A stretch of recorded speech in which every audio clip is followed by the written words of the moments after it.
Exercice 9, les classes de terminale A et B ont passé un bac blanc de mathématiques et on a ici la moyenne et l'écart type pour chacune des classes. Et il faut comparer les résultats des deux classes. Donc, on vous a parlé moyenne, un indicateur de position et écart type. C'est-à-dire est-ce que les notes de ces classes sont dispersées ou non.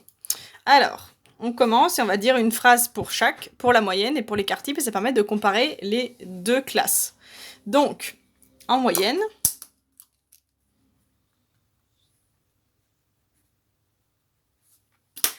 la classe A, donc A 12, et la classe B 14. Donc, la classe B a globalement de meilleures notes. A de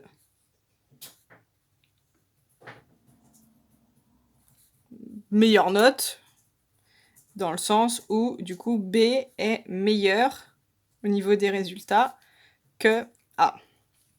Et maintenant, on regarde l'écart type. On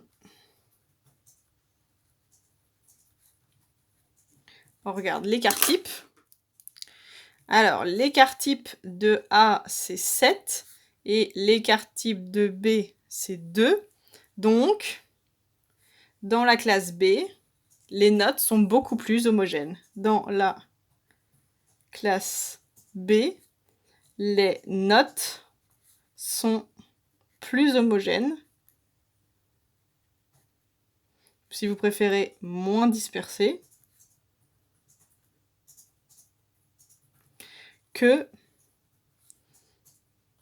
celle de A. Donc à chaque fois, vous allez dire une phrase pour la moyenne, une phrase pour l'écart type. Est-ce que les valeurs, où est-ce qu'elles sont à peu près? Ça vous dit qui est le meilleur entre les deux classes. Et l'écart type, est-ce que les valeurs sont plutôt resserrées autour de la moyenne? Ça fait une classe homogène. Ou est-ce que les valeurs sont éloignées de la moyenne plutôt? Donc c'est une classe qui qui aurait des notes assez dispersées. Le 7, c'est quand même pas mal. 12 de moyenne, ça veut dire que les valeurs, les autres notes en moyenne, elles sont loin, à une distance 7 de 12. Donc ça veut dire qu'il y a pas mal de bons élèves, pas mal de très mauvais élèves. C'est une classe hétérogène.